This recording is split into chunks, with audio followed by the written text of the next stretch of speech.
চাঁদপুরের হাইমচরে এমবি আল বাখেরা জাহাজে সাতজনকে হত্যা ও একজনকে গুরুতর জখমের ঘটনা ঘটে। উক্ত ঘটনা বিভিন্ন প্রিন্ট ও ইলেকট্রনিক মিডিয়া ও সামাজিক যোগাযোগ মাধ্যমে প্রচারিত হলে তা সারা দেশব্যাপী ব্যাপক চাঞ্চল্য সৃষ্টি করে। পরবর্তীতে উক্ত ঘটনায় জাহাজের মালিক বাদী হয়ে 24 ডিসেম্বর তারিখে একটি হত্যা মামলা দায়ের করে। এই হত্যাকাণ্ডে জড়িত ব্যক্তিদের শনাক্ত ও গ্রেফতারে র্যাবের তৎপরতা বৃদ্ধি করা হয়। এরই ধারাবাহিকতায় গত 24 ডিসেম্বর তারিখে বাগেরহাট জেলায় রাতে অভিযান পরিচালনা করে এই নৃশংস হত্যাকাণ্ডে সম্পৃক্ত আকাশ মণ্ডল ওরফে ইরফান নামক একজন ব্যক্তিকে গ্রেফতার করা হয়। গ্রেফতারের সময় গ্রেফতারকৃত আসামির নিকট হতে একটি ব্যাগ, একটি হ্যান্ডগ্লাভস,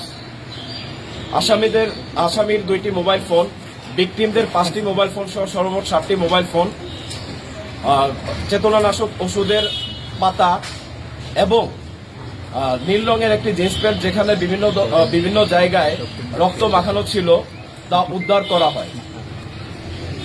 প্রাথমিক জিজ্ঞাসাবাদে গ্রেফতারকৃত আসামি জানায় সে গত 8 মাস যাবৎ এই জাহাজে কর্মরত রয়েছে।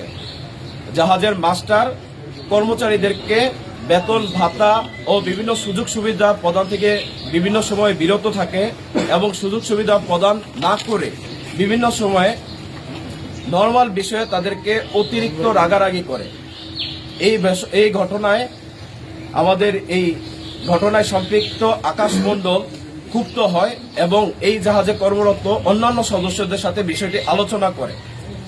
তবে আসামি দেয়া তথ্য মতে এই জাহাজে কর্মরত অন্যান্য যে কোনো সদস্য যখন কোন রকম তাদের অধিকার নিয়ে কথা বলতে চায় তাদেরকে কোনো ধরনের বিচার বিবেচনা না করেই জাহাজ থেকে বিতাড়িত করা হয়, এমনকি তাদের বেতন ভাতাও প্রদান করা হয় না। যার কারণে জাহাজে কর্মরত অন্যান্য সদস্যরা তার সাথে একমত পোষণ করে এই অন্যায়ের প্রতিবাদ করত না। এমত অবস্থায় গ্রেফতারকৃত আকাশ মণ্ডলের মধ্যে ক্ষোভের সৃষ্টি হয় এবং এই ক্ষোভ থেকেই সে পরিকল্পনা করে তার এই মাস্টারকে উচিত শিক্ষা দিবে। এই পরিকল্পনার অংশ হিসেবে আনুমানিক গত 18 ডিসেম্বর তারিখে তিনি 3টি পাতা ঘুমের ওষুধ ক্রয় করেন এবং নিজের হেফাজতে রেখে দেন। পরবর্তীতে 22 ডিসেম্বর তারিখে যখন এই জাহাজটি চট্টগ্রাম থেকে সিরাজগঞ্জের পথে রওনা হয় এবং চাঁদপুরের হাইমচর এলাকায় পৌঁছানোর পর জাহাজটি হাইমচরে নোঙর করা হয়। নোঙরকালীন সময়ে জাহাজে ভিকটিম যিনি বর্তমানে বেঁচে আছেন জুয়েল এবং এই আসামি আকাশ মণ্ডল ওরফে ইরফান, তারা দুইজন জাগ্রত অবস্থায় ছিল। দুপুরে খাবার খাওয়া শেষ করে যখন এই জাহাজের বাবুর্চি রানা রাতের খাবার রান্না করে তখন রাতের খাবারের তরকারিতে এই গ্রেফতারকৃত আসামি সে আমাদেরকে জানায় সে নিজে রান্নাঘরে প্রবেশ করে এবং 3 পাতা ঘুমের ওষুধ ওই তরকারির সাথে মিশ্রিত করে। ঘুমের ওষুধ সেবনের ফলে ঘুমের ওষুধের সাথে এই খাবার সেবনের ফলে জাহাজের বাকি যে সদস্যরা ছিল তারা খাবার গ্রহণ করে এবং পরবর্তীতে নিজ নিজ কেবিনে শুয়ে পড়ে।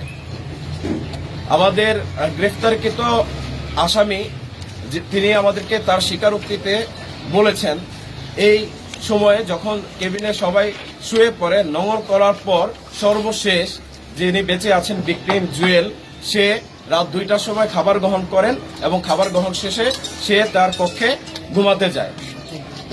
এর পরবর্তীতে গ্রেফতারকৃত আকাশ ওরফে ইরফান এই তার পরিকল্পনা বাস্তবায়নের জন্য পায়চারি করতে থাকে এবং এক পর্যায়ে রাত আনুমানিক 3:30টার দিকে সে প্রথমে জাহাজের মাস্টারকে তার কেবিনের ভিতরে গিয়ে একটি চাইনিজ কুড়াল দিয়ে কুপিয়ে হত্যা করে। তার মূলত ক্ষোভ ছিল জাহাজের মাস্টারের উপর, বা জাহাজের মাস্টারকে ডেট করার পর তার কাছে মনে হয় যে এই জাহাজে বাকি যে সদস্যরা আছে সে যদি এখন এখান থেকে পলায়ন করে তাহলে বাকি সদস্যদের দেওয়া তথ্য অনুযায়ী তাকে গ্রেফতার করা হবে। আইন শৃঙ্খলা বাহিনীর গ্রেফতার এড়াতে গ্রেফতারকৃত আকাশ ওরফে ইরফান বাকি সদস্যদের ক্রমান্বয়ে কুপিয়ে হত্যা করে। ভোর আনুমানিক 5:30টার দিকে যখন অন্যান্য নোঙর করা জাহাজগুলো তাদের গন্তব্যস্থলে ছেড়ে যায় তখন এই গ্রেফতারকৃত আকাশ তার এই জাহাজটিকে চালিয়ে যাত্রা করে এবং 1 ঘন্টা জাহাজটিকে চালানোর পর হাইমচরে গিয়ে জাহাজটি আটকা পড়ে।